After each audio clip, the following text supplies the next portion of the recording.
hot off the presses. Grab your exclusive merch at the Viral Hip Hop Shop. Protect your energy at all costs. And you tired of all these self-proclaimed goats?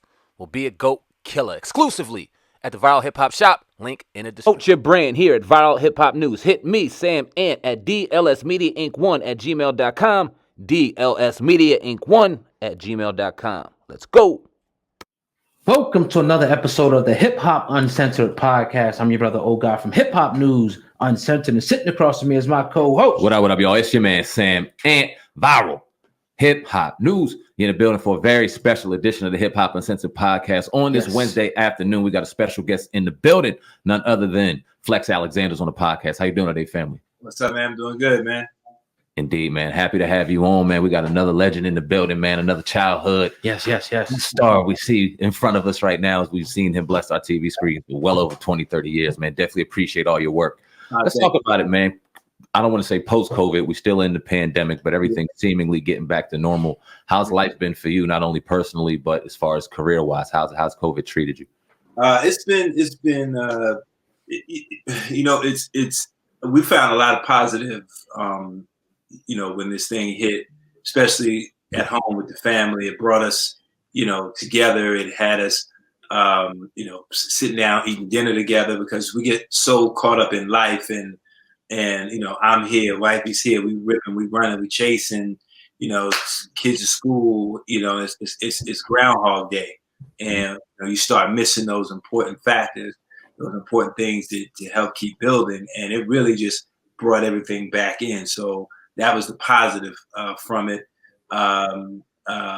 Work-wise, both of us were, if not as busy, busier during the pandemic, during the early parts, than prior to that. I was busy before that, but it just really, it really skyrocketed. And then once we were able to get back to going on sets and taking tests and all that, and I just been working, and still moving. And wifey too, she's had to go out of town and she's been filming stuff. So it has been pleasantly busy.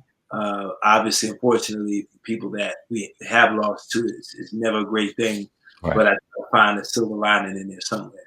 Absolutely. And you got such an incredible story. We'll definitely get to it, as we progress through the interview. But if we can just go back to the humble beginnings, you were born, I think, Harlem, but grew up in the Bronx. Could you kind of that correct?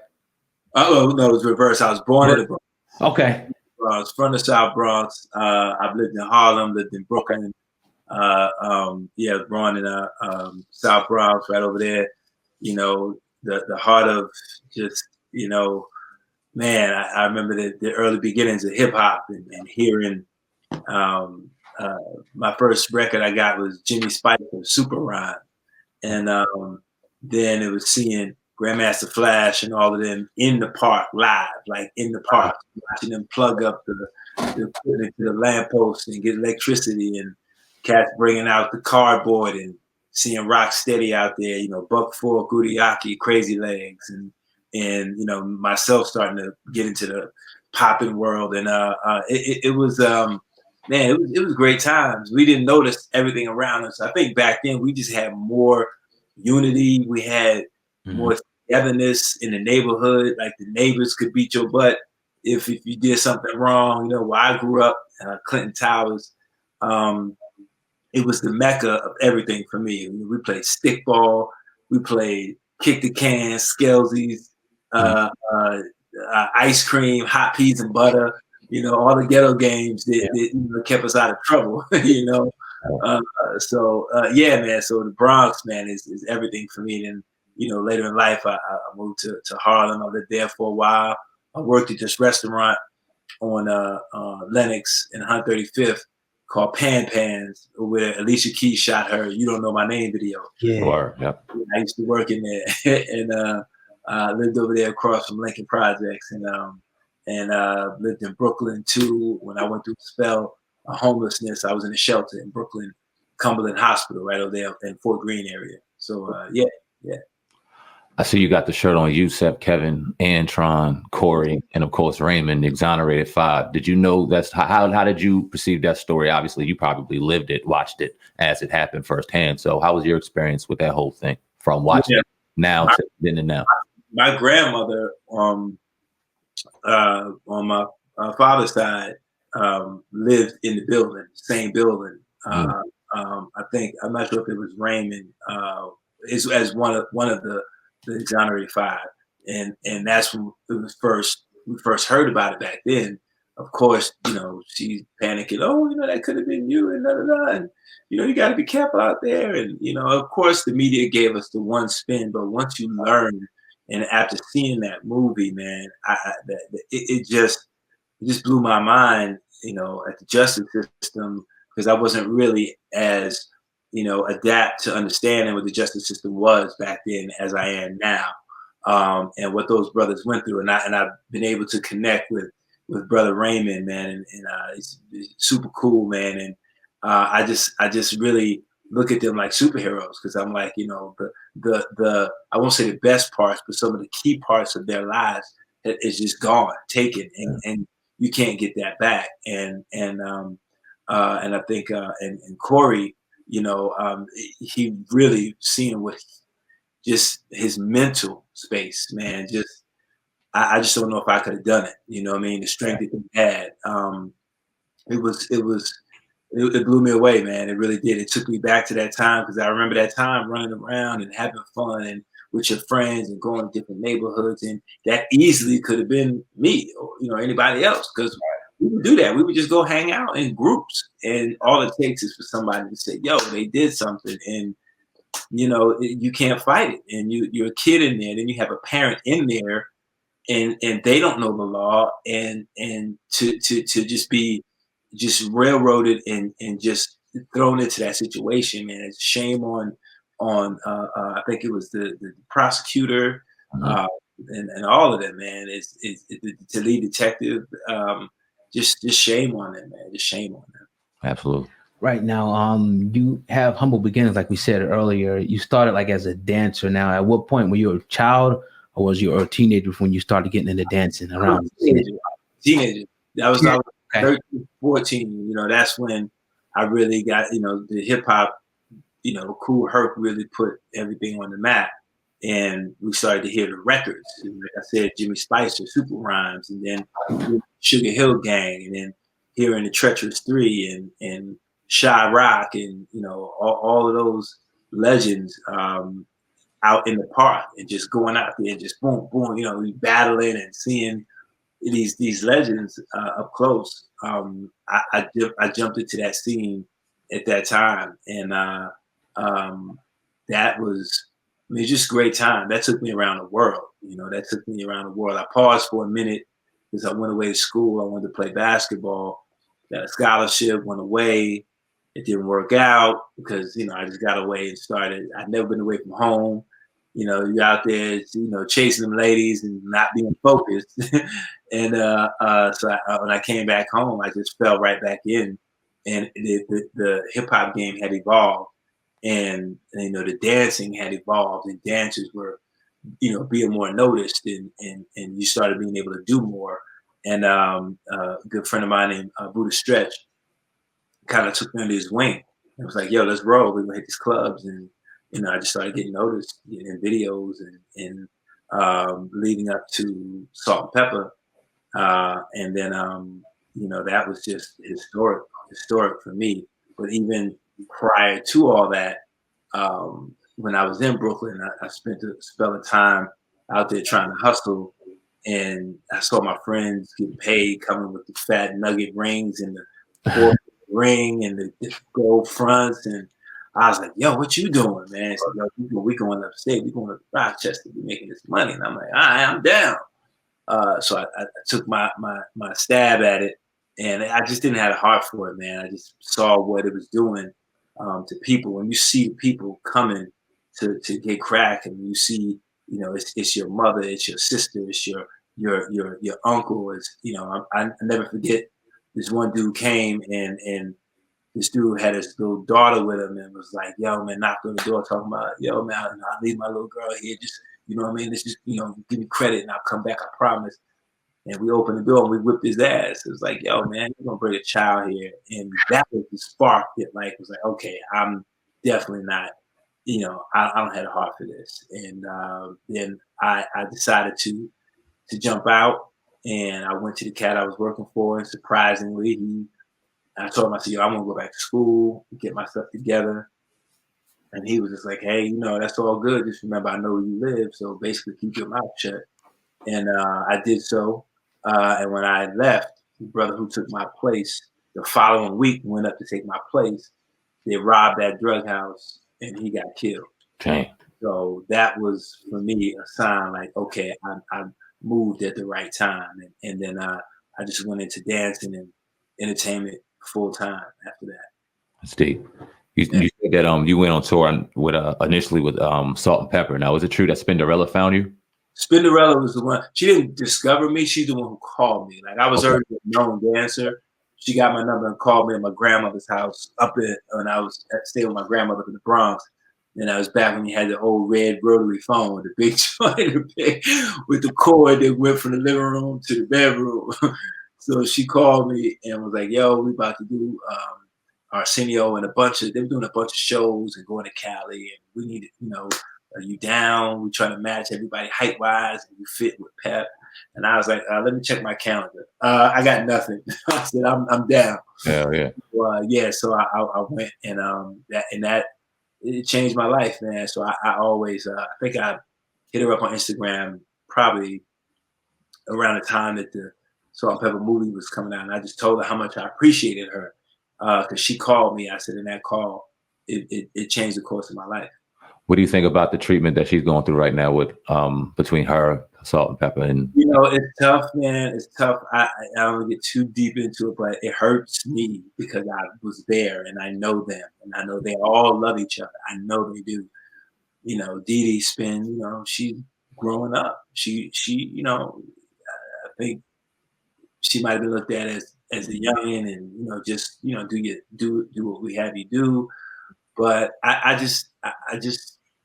know that they Cheryl and Sandy, they got good hearts, and Dee Dee as well as good hearts. I just think it's a place of business and growing and saying, hey man, I want to be recognized, and it would have been nice to really see her story as well added to the picture. But I love all three of them, and they all changed my life, and they all blessed me, and so but overall, she deserved to her story to be heard, and she deserves to be a part of that legacy, in my opinion. And that's not take away, from what they've done. I understand it's Salt and Pepper, but every dude, you had mad dudes that love Spinderella. Absolutely. All right, so moving forward, so you make the transition, from dancing to stand up to acting. Can you take us there and that process, and then landing a role in Juice in '92? Yeah, the stand up we started. It was a dare by my good friend Khalif, we call him Lucy, one of the dancers, and the crew we had called Mop Top. And he used to dare me because I would meet anybody and just do an impression of him like that. I just he was like, "Yo, son, you funny, man. You need to get on stage and do that shit, son. You need to do that." And I was like, whatever. But prior to that, my cousin Grapevine, who was in the group Trends of Culture, Off and On, and Valley of the Skins fame. When we were younger, we would do comedy shows for each other in the house because our aunts were funny, our grandmothers were funny. We had a funny family, so we would just imitate them, talk about them, and but I didn't realize that was preparing me for the stage. And I took the dare, and they had amateur night at this spot called the Uptown Comedy Club on 125th, and I went for 2 weeks in a row. The first week I went, it was, I think they were booked, all the amateur spots were booked. Then the second week I went, they had a leak, and I was like, well, maybe this is a sign. He was like, nah, son, you got to do it. Yo, keep going. And I finally went, And I got up and they said, you got 3 minutes. And 3 minutes was eternity at that time because I didn't know about structure and jokes. So I got up and would do my impressions, and all I really have, I think, was Edith Bunker, Bullwinkle selling crack, and I forget who else I had, Jesse Jackson or something else.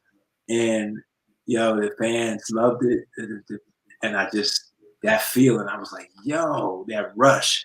I was like, yo, man, I'm on stage and they're hearing my voice, and I'm like, yo, this is crazy. So I was still juggling. So I started doing more and more shows, became one of the hottest comedians they had there. And I was still dancing for Salt and Pepper. They would come up, all of them would come up and support me, and come to the club and watch me. And they were like, why don't you open up when we go on the road? I was like, bet. So I would open up, do 30 minutes of stand up, go in the back, change, come out and dance. So I was like, I'm gonna get them 2 checks. Yeah, the first time I remember seeing you, because I was kind of too young for you. I don't want to say I'm too young for your comedy, but I remember seeing you in the show about '94, Where I Live with Dougie Dub. I live, yeah. And it didn't last too long, but I remember seeing you there, and then it kind of, the rest was history with the shows and getting into acting. But how did you transition from dancing and comedy into the acting world? And Where I Live, funny, Dougie Dub was one of my best friends, and we were managed by the same managers from the Uptown Comedy Club. So it all spawned from the Uptown Comedy Club, Kevin Brown and Andre Brown. And they had a showcase for him at City College, but they were like, hey, let's throw our roster on there and, just see if something happened. Because they had Hollywood coming to, City College, coming to Harlem or whatever. And they came and we all went on. I know I killed it, and Doug killed it. And then they said, hey, who's that guy with the hair that sticks up? And I said, oh, that's Flex. I said, oh yeah, we'd like him to read for the best friend role of Dougie Dub, which, that's what we were. So we got the material and we just worked on it. And I read in New York first, and I'm not even thinking, I'm like, whatever, I'm gonna go ahead and read, whatever. And they called me back again. I went in again. Next thing you know, they said, yeah, they want to take you to LA and audition you out there. I'm like, oh, okay. Came out here, stayed, I was supposed to be here for a few days, ended up staying 2 weeks, and then screen tested. I met myself against another actor. We did a screen test with Doug, and I was at a meeting at CBS, and then my agent called me and was like, yo, you got to leave that meeting because you got the show. And I was like, yo. So I started to transition from the dancing, because now this was obviously taking over more. Now I was like, okay, I got to move to LA from New York. And so I think I stopped. I can't remember what my last show was when I danced, but yeah, I had to, man. I remember calling Salt saying like, yo, man, these things are happening. And she said, listen, she said, you go do that. She said, you're going to take off. Go do that. You don't want to be dancing forever. She said, go do that. We support you. And so it was always love. And the same thing, again, through the Uptown Comedy Club happened. I was there performing. And these people came up to my management after and said, hey, we're doing this movie called Juice, and we love Flex to come in. And I went in and I read. Originally, I was up for the role of Q, the Omar Epps guy. It was down to he and I. So it dwindled down to, just probably about 8 of us. And it was me, Pac, Omar, Corwin Moore, who was another comedian in Uptown Comedy Club, Khalil Kane, I forget who else it was, but we spent like 2-3 days together, chemistry reading, like with Pac, and they would flip me to another role, and then I noticed, I never forget, this is when I knew, I was like, okay, I'm not gonna get this.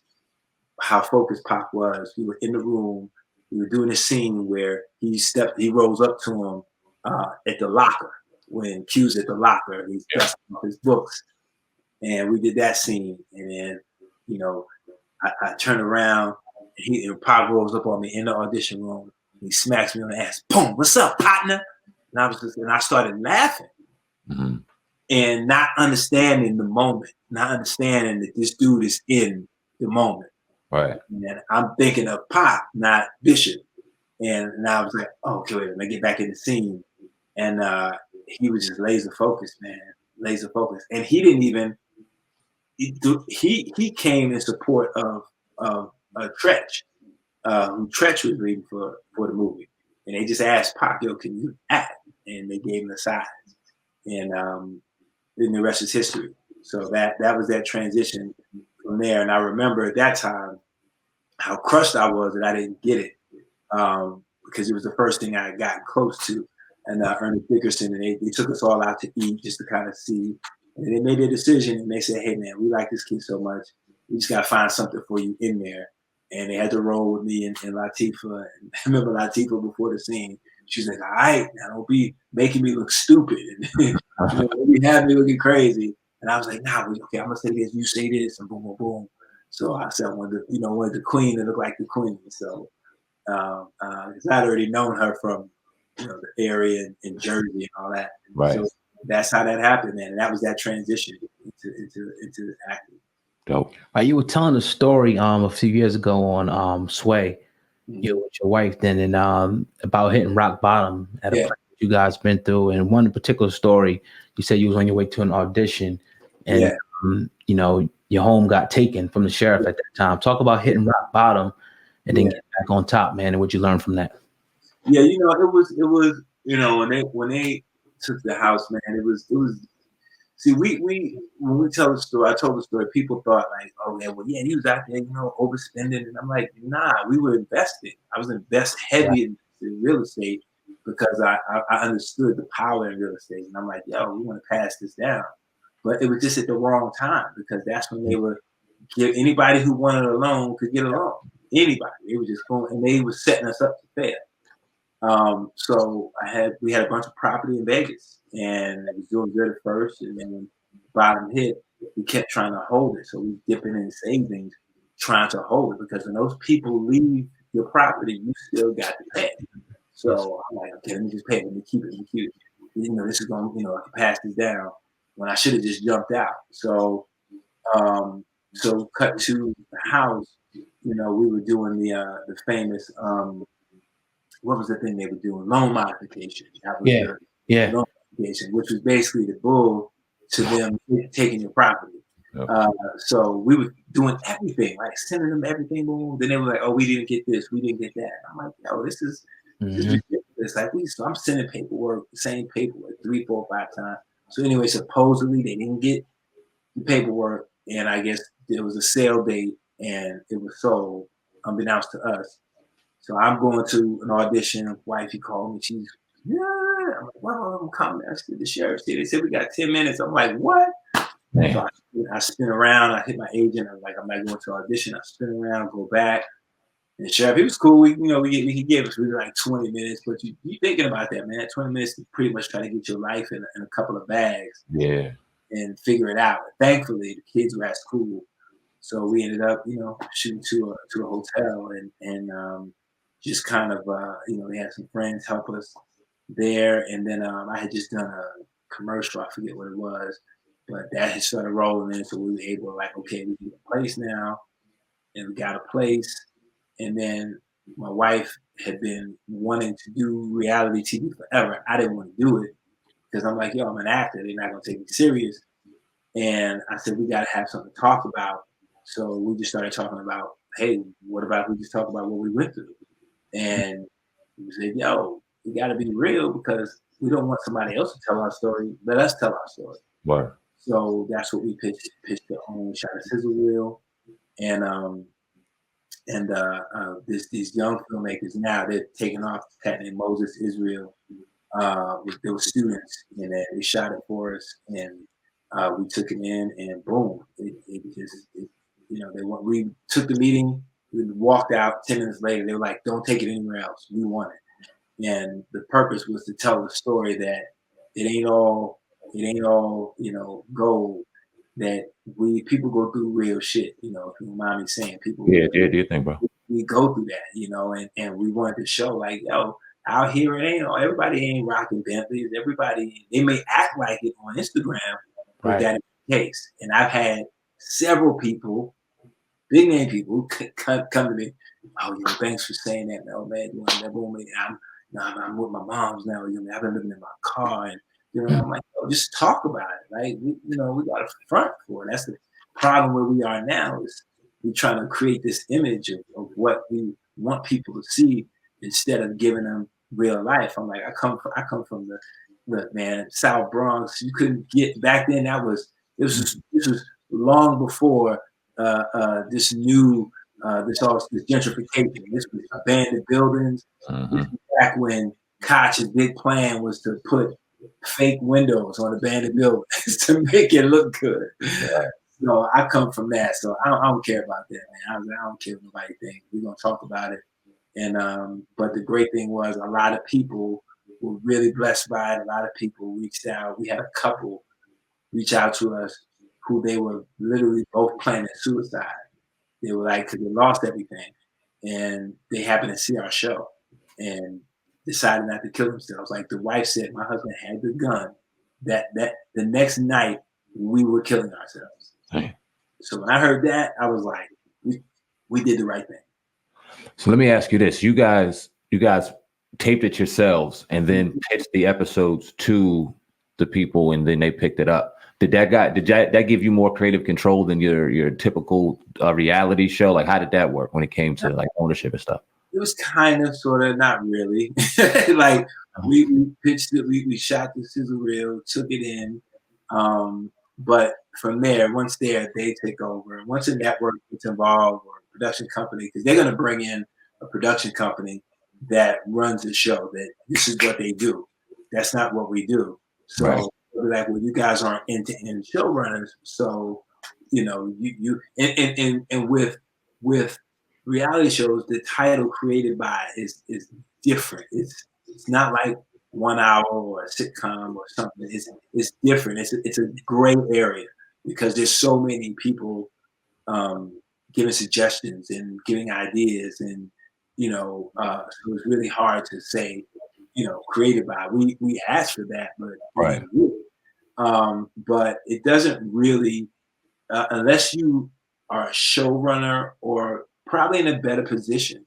If we in a better position, if we were T.I. and Tiny at the time, where we're doing it because we just want to have fun, it might have been different as opposed to you doing it because you kind of need to do it, right. and you also want to tell your story. So it's kind of in between there. But we appreciate it for just letting us tell the story, because a lot of times, again, you don't see that at all, and they stepped out and gave us the opportunity.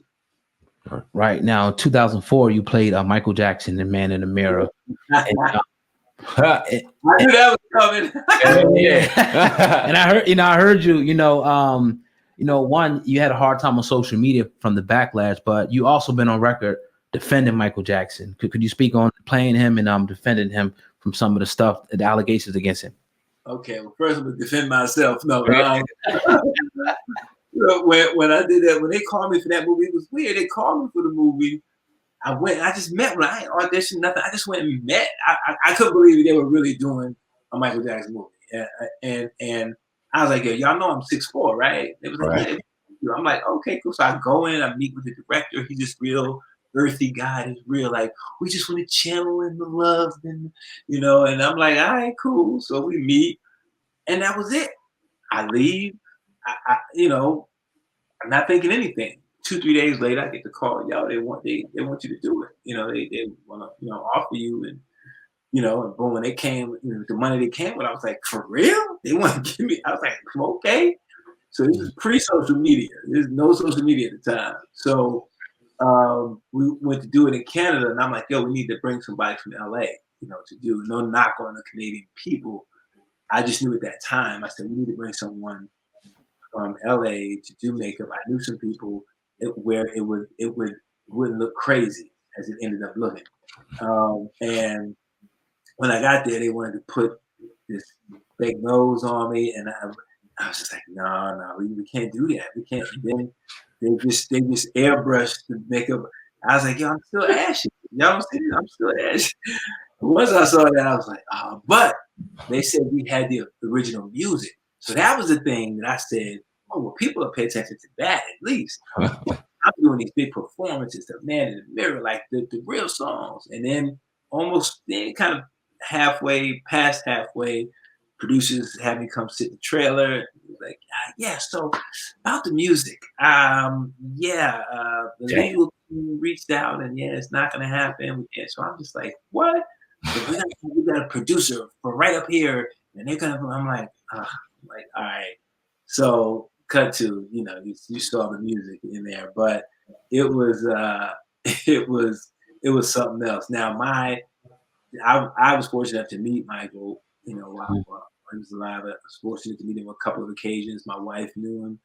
And I got to, sit down with the family. I remember after he passed, and we sat with Latoya for like 2-3 hours, and she just really shed some light on a lot of stuff. And I just never believed it.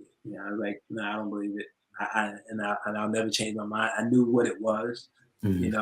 It's power. It's the power he held, and it just I'll just say, it had to be disrupted. So, but as far as what was the allegations, I never believed it. When you have FBI raid you without you knowing, and you don't find nothing, and you kind of got to go, okay, dang, they raided you several times, they still didn't find anything. They did forensics on the computers, all that, nothing.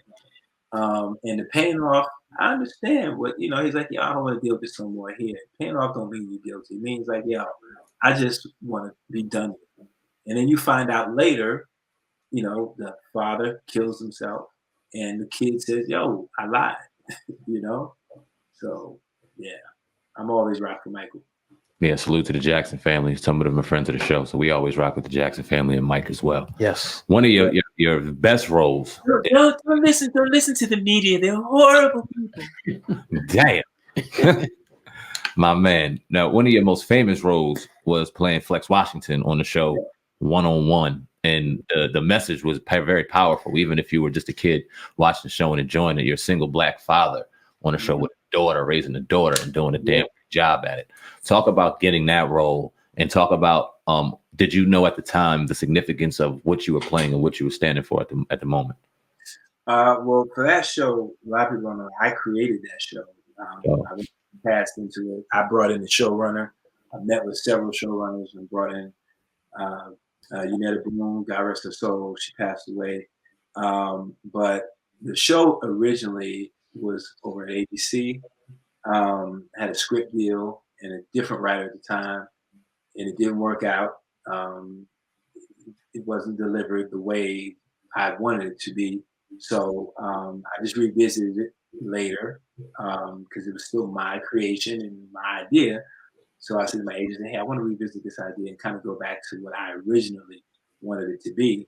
So I sat down with Greenblatt John Lowry studio. They had an overall deal at Fox. And we pitched it. Said, yo, because the idea came from, and the crazy thing was, I went through a battle for a while with the showrunner just of the creation because the guild's recognition, and what you do is two different things. You can say, oh, I created it, but if you don't register it and do the proper steps in the Writers Guild, you're not protected. And at the time when I came up with it, I was young. I didn't know anything about registering the idea, and nobody told me. So that was on me. But the show spawned from two things. I had one of my boys from Harlem was a teenage father, and so it was tough for him to go hang out. We would make fun of him. Man, you can't go nowhere. Like, yo, we going to such and such. What you doing? And he'd be, man, y'all ain't right. And so I thought, I just thought of his life, and then I saw an LL Cool J commercial where it was a Coca-Cola commercial. He was doing his daughter's hair on steps. And when he finished, the ponytails were all messed up. I was like, man, that's a show. Mm-hmm. Then I see Kyla she was doing a string of WNBA commercials. They were playing the Little Rascals music. And she would go up to like Lisa Leslie and say, "Oh, you're Lisa Leslie. Oh my God!" And she would go, "Oh, you want my autograph?" And then it would go like from sweet music to, "I don't want your autograph. You haven't scored this many points. Your defense was weak." And da. I was like, "Yo, this little girl is brilliant." I hadn't seen her before that. So that was the birth of one-on-one, and then I just went pitched it on a Tuesday. On Friday, they said, "Yo, we want to do it," and it was important to me to show a single black father not running from his responsibility and showing his friend, everybody else, as the village that I came up in, Mm-hmm. a village that really helps raise children. But I just wanted to do it in a fun way. The idea wasn't new as far as, a father taking the kid, because we had so many shows like that, Right. but I just wanted to give it a different spin of a dude trying to still be a playboy, but like, I gotta take care of my daughter. And that was like other than having my children, man, and stuff, and that was like one of the joys of my life, like seeing that happen. And I have fun going to work every day. Like every day was fun. Now, was that just a situation where contract ended and that's why it ended, or was there something more to it? You wanted to go to in a different direction, with like that LA, the LA version where they was telling us, hey, this is what we want to do. We want to go, we see him doing this, and then they want Kyla to, explore sex and this, and I was like, yo, and oh, we don't think we need your friend there, we don't need her friend there, boom, boom, boom. And I was like, well, that's not that's the elements of the show. Like that's not important. And I mean that's important. Like you can't hate those things. And it was like it got to a point. Well, hey, you can do, and I was up for more money too. So it was like, hey, you can do 6 episodes and just get paid this, or do these many and we'll prorate it. And and I was just like, I'm gonna do 6 episodes, and then I'm gonna buy. Gotcha. Snakes on a Plane. How was that experience and working alongside Samuel L. Jackson? Oh, that was fun, man. Sam, we played golf. Sam, my boy, we played golf all the time. So I Okay. remember I went to audition for it. I said, because I never asked cats that I know, like, yo, can you hook me up? Or, no, I want to be in a movie you're in. I didn't say nothing. I just went and I read, and I waited until I knew that they were interested and were talking about an offer. And it was funny. It was between me and Wayne Brady. And I just told him. I said, "Hey Sam," I said, "Yo, I just want to let you know, I read this, and they like me." And then he said, "Oh, real?" I said, "Okay, all right, all right, all right, shit, I'm gonna see what's up." So, so, and next thing I got it, and we shot it up in Vancouver, Canada, in the summer, which was beautiful. It didn't get dark till like 10:30 at night, and Keenan. I got to hang with Keenan Thompson. We had a ball up there, and we played golf pretty much every day, either after work or when we were off. Sam do his work. It's like, if I still had a scene, he's like, "I'll meet you over there." All right, and I'm like, "All right, cool." It was fun, man. It just wasn't like work. And watching Sam work also he was doing this movie, but I'd sit in his trailer, we'd be talking, and he was preparing for Black Snake Moan. He was learning how to play Oh, dope. the joint, the guitar. And I was like, oh, this is, I mean, like, it's deep, man. It was deep seeing that. It was deep seeing that, but it was dope, man. We had a great time. Indeed. How were you and your wife, Shanice, able to mend or keep that relationship and that marriage strong throughout both of you guys? Great careers, traveling back and forth. We all see the typical Hollywood story where it doesn't last. You see very few. You guys are one of them. How did you guys maintain that? Man, just man, definitely prayer for real and communication. And it ain't all roses. It's not all people will be like, "Oh man, you're so perfect." I'm like, no, it's times where she don't feel like dealing with me. I don't feel like dealing with her. I go upstairs, she downstairs, or she go upstairs, I'm downstairs. And we've had our bumps, man. Every marriage goes through the bumps, goes through the fire. We went through it, man. And we just we just said, hey, we're gonna continue to work every day on it and not just feel like, oh man, all these other obstacles or all these other things are so overpowering, it's gonna take us out. Um, and she's just an awesome person, man. She's an awesome person, amazing spirit. Um, who you see with her, that's her. Her smile, her spirit, being soft spoken, that's her. But she can turn up. Now, Absolutely. now, friends. Often when we go through like times like that, we look around and see who our friends are. Was there anybody who came and helped you guys when you guys were kind of down on your luck financially? Man, we had so many friends, man. We had so many people that came through. People that just would come and whether it was just here's some groceries or whatever, man. Martin Lawrence and his wife, his wife at the time, Shanika Lawrence, Bentley Evans, friends of ours, the producer Butter and Cassandra, um, uh, Curtis Martin from the New York Jets.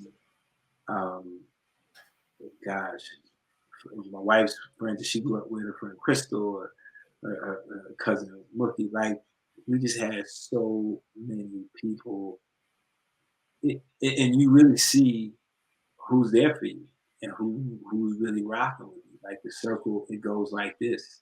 Success is here. Yeah. You know, troubles, failures, whatever, it's Mhm. here. And it made me see like, wow, once the show ended, like when I had the show, we would do parties or whatever, the house would be packed. Show ended, couldn't get people to call you back, Mm. come to your parties, your events. Nothing, man. It really it was disappointing because it's ourselves doing it to ourselves. You know what I'm saying? It's like you're not hot, you don't have nothing going, so we can't gain anything from you, or we can't, the association with you is not going to help us. So, we gonna bow out. So we learned a lot, man. And some great people. So there's some great people out there. My brother Derek Luke and his wife were there emotionally supportive. We had so many great people, man. Like I just, I'll never forget that. And I've tried in my own way. We've tried to do it monetarily or other ways to, pay it forward with other people. Um, you really see, man. You really see who's down for you. We've had close family friends that, um, well, my wife's aunt and her friends, like just so many people just was there. Like we got you, we holding you down. And yeah, I'm thankful. Appreciate your perspective on that, brother. Yes, sir. What you got going on now, man? Tell the people what's going on with Flex Alexander today, 2021. That's Man. out of COVID, man. What's going on with the career? What's going on with you, bro? Well, at the beginning of the pandemic, like March 10th, 2020, I had started before that. We were doing the reality show like 2015, 2016. I was going on live. I was DJing every Thursday. So I picked up DJing. I love it. I mean, I love music. So I was like, yeah, I'm not, your real DJ, whatever, but I know transitions. I know how to mix, and I've learned, taught myself.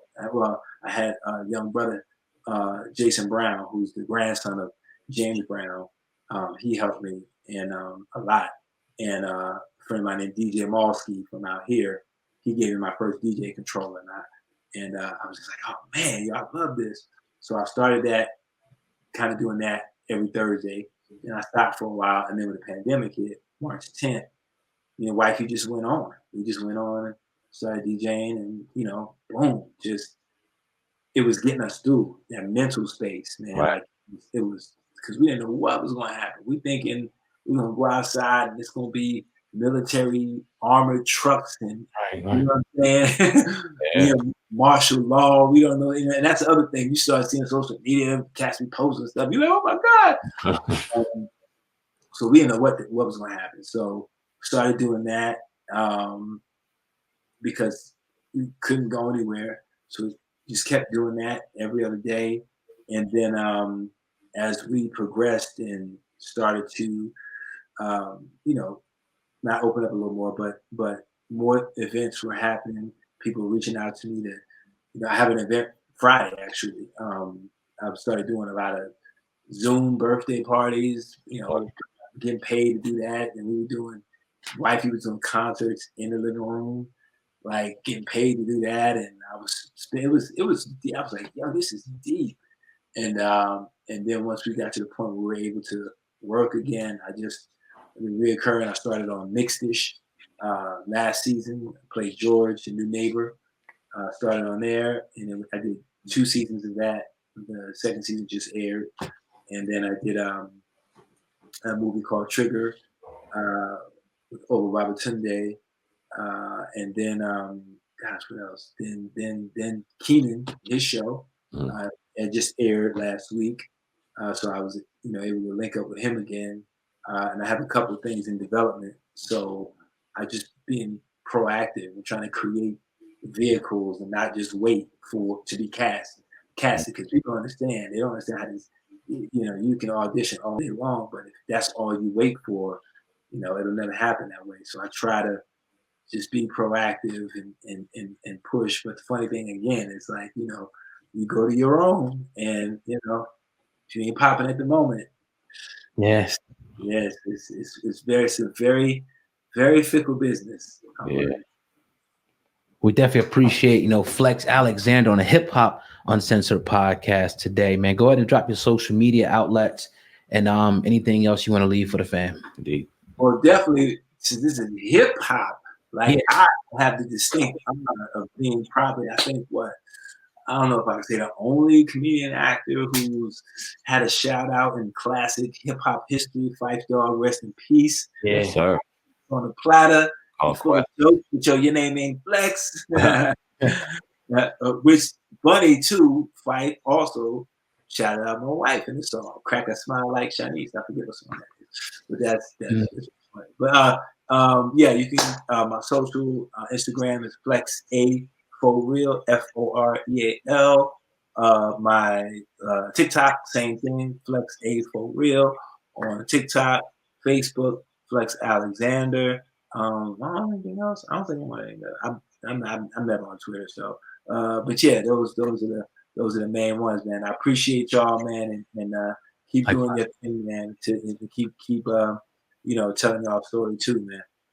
Definitely, man. Appreciate you coming on. Humbled to have you on. Next time we have you on, we want to talk about some hip hop and some social issues. We like kind of dive into that too. But man, let's get busy, bro. Let's do our thing, man. So hopefully we can have you back on and to dive into some more serious issues as well. But we appreciate your story and you sharing it with the people. I know they're going to appreciate it. Flex Alexander on the Hip Hop Uncensored podcast. Over and out. Peace. Appreciate you, bro.